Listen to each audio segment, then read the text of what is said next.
You know, on the surface, silver's price looks like a total roller coaster. But if you zoom out, if you look past all that daily noise, there's a much, much bigger story unfolding. We're talking about a market that is being stretched to its absolute breaking point. So today, we're going to peel back the layers and really dig into the powerful forces that are creating what a lot of people are starting to call a silver squeeze. And this, right here, is the central mystery. It's the big question we need to tackle. Since its recent highs, the paper price of silver has dropped quite a bit. And yet, at the same time, every single piece of data we have points to a physical market that is getting tighter and tighter and tighter. So what gives? This contradiction? Well, that's where the real story is, and understanding it is absolutely key if you're even thinking about this space. So the trick is to separate the noise from the signal. All those wild day-to-day price swings, honestly, that's mostly just noise. It's driven by computer trading, paper contracts, and speculation. But the real signal, the thing you really need to pay attention to, is this. For the 6th year in a row, the world is using more silver than it's pulling out of the ground. This isn't just some temporary hiccup, you know? It's a deep, fundamental imbalance that's now baked right into the market. Okay, so let's take a closer look at this deficit, because it's a really big deal. We're not talking about a tiny little gap between supply and demand. No. This is a persistent, multi-year shortfall that is literally draining the world's silver inventories and completely reshaping the market. And the scale of this thing is just staggering. Since just 2021, the market has had to pull 762 million ounces of silver from its above-ground stockpiles just to keep the lights on. Now, to put that number into perspective for you, that is almost an entire year's worth of global mine production. For 6 straight years, the world has basically been living on its silver savings. And let me tell you, that savings account is starting to look dangerously low. And here's the kicker, the problem is actually getting worse, not better. Just look at this. After another big deficit in 2025, the projections for 2026 show that gap widening by another 15%. And that's the crucial takeaway here. Even with prices where they are, this fundamental imbalance, this hole in the physical market, is just getting deeper. So you have to ask, what is driving this relentless, non-stop demand? Well, it's because silver kind of has a split personality. See, it's not just a precious metal you put in a vault like gold. It's also one of the most critical industrial metals on the entire planet. And right now, both sides of its personality are pulling on the available supply at the exact same time. This chart pretty much tells the whole story. Almost 60%, well over half, of all silver gets consumed by industry. Now with gold, industrial use is a tiny, tiny fraction. But silver is a workhorse, and that means its demand is hardwired to things like global manufacturing, high-tech innovation, and especially the green energy transition. And those forces don't just stop because the price wiggles around.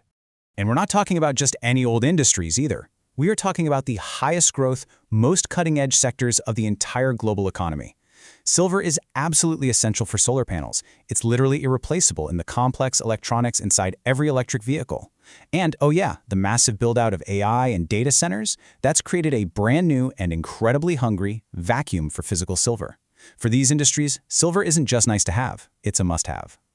But wait, there's more. At the exact same time all that industrial demand is happening, investment demand is roaring back to life.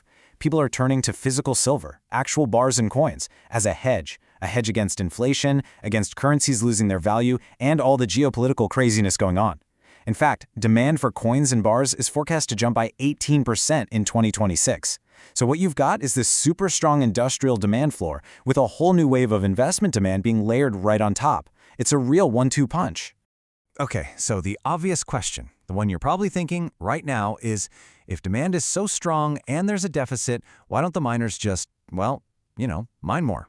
And this is where we get to the absolute heart of the problem on the supply side. It is nowhere near that simple. The mining industry moves at a glacial pace. I mean, from the moment a new silver deposit is even discovered to the day it actually starts producing metal, that can take anywhere from 7 to 15 years. Let that sink in. That means today's supply is the result of investment decisions that were made a decade ago. It simply cannot respond quickly to what's happening in the market right now. And then there's this other critical piece of the puzzle. And this quote from JP Morgan's head of metal strategy says it perfectly. About 70%, the vast majority of silver is just a byproduct. It comes out of the ground when miners are actually looking for other stuff, like copper or zinc. This makes the silver supply highly what they call inelastic. A copper mine decides to produce more based on the price of copper, not silver. So even if silver prices went to the moon tomorrow, there's no magic switch they can flip to suddenly produce more of it. So all of this, the deficit, the demand, the slow supply, it all leads to the single most important question for any investor. What price is the real price? Is it the one you see flashing on your screen, or is it the price of the actual physical metal in your hand? The whole thing comes down to the spot price versus the premium. The spot price is what you see on the news. It's set by paper contracts on financial exchanges. Think of it like the sticker price. But the premium, that's the extra amount you have to pay to actually get a physical coin or bar delivered to you. It reflects the real-world costs, the real-world scarcity. And when the physical market gets tight like it is now, that premium can get a whole lot bigger. I love this phrase because it describes the situation perfectly. We're watching a great divorce, where the price of a paper claim on silver is becoming more and more disconnected from the reality of actually getting your hands on the metal. These two things are drifting apart into two separate worlds. And as this deficit keeps grinding away at inventories, that divorce is only going to get wider. And so that leaves us with one final critical question. In a market that has been draining its physical savings for 6 years straight, where supply is stuck in slow motion and demand from every corner is relentless, which price do you think is real? The one set by paper promises, or the one dictated by the growing scarcity of the metal itself? That, right there, is the question every single person looking at silver needs to be asking.